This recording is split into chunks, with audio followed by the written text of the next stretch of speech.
Hi friends, welcome to my channel. ఈరోజు గుమ్మడికాయ ఇంకా బెండకాయ కలిపి పులుసు పెడుతున్నానండి. చూడండి.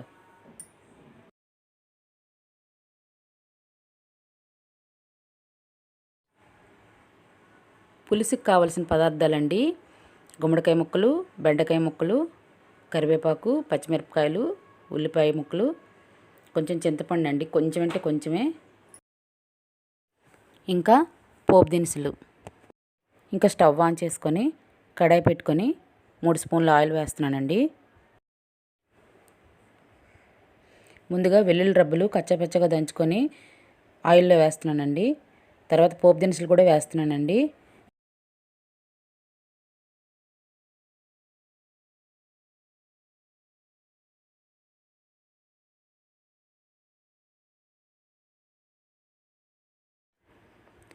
కొంచెం వేగాక ఉల్లిపాయ ముక్కలు, పచ్చిమిర్చి, కరివేపాకు వేస్తున్నానండి.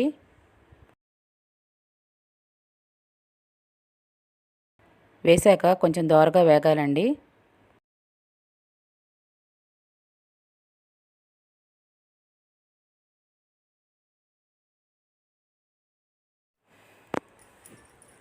ఒక తాలింపు దోరగా ఎగిపోయింది కదండి. గుమ్మడికాయ ముక్కలు, బెండకాయ ముక్కలు వేసేస్తున్నానండి.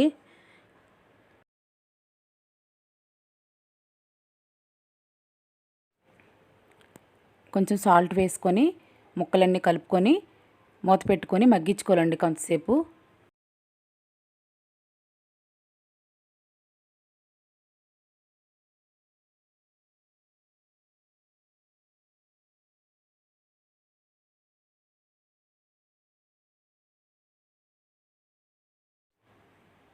కాసేపు అయిపోయిందండి. మూత తీసి చూస్తున్నాను. ముక్కలు బాగా మగ్గిపోయాయండి. ఇంకొకసారి కలుపుకుంటున్నాను.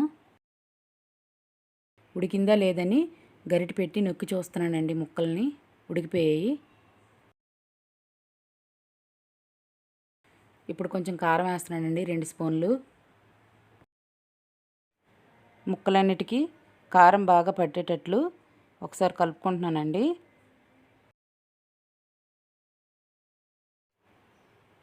ఇప్పుడు కొంచెం వాటర్ వేసుకోవాలి. ఒకసారి కలిపిన తర్వాత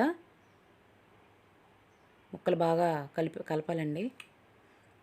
ఇంకొంచెం వాటర్ వేసుకుంటున్నాను. మూత పెట్టి కొంచెంసేపు ఉడికించుకోవాలండి. ఒక 5 నిమిషాలు అయితే చాలు. 5 నిమిషాలు అయిపోయిందండి. ఇప్పుడు చింతపండు పులుసు పోసుకుంటున్నాను.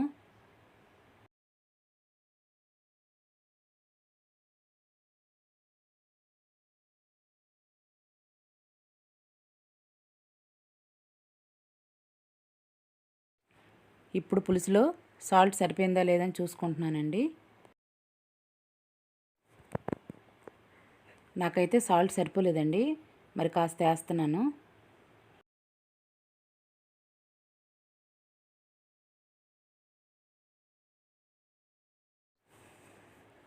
ఒకసారి బాగా కలిపి మూత పెట్టుకొని 5 నిమిషాలు ఉడికించుకోవాలండి. 5 నిమిషాలు అయిపోయిందండి. మూత తీసి చూస్తున్నాను. బాగా ఉడికిపోయింది. పులుసు దగ్గర కూడా పడిపోయింది. కావాలంటే కొంచెం బెల్లమైనా లేకపోతే ఒక స్పూన్ పంచదార అయినా వేసుకోవచ్చండి. మీకు ఇష్టమైతే వేసుకోవచ్చు, లేదంటే స్కిప్ చేసుకోవచ్చండి. పులుసు రెడీ అయిపోయిందండి. ఇంకా స్టవ్ ఆపి దించేసాను.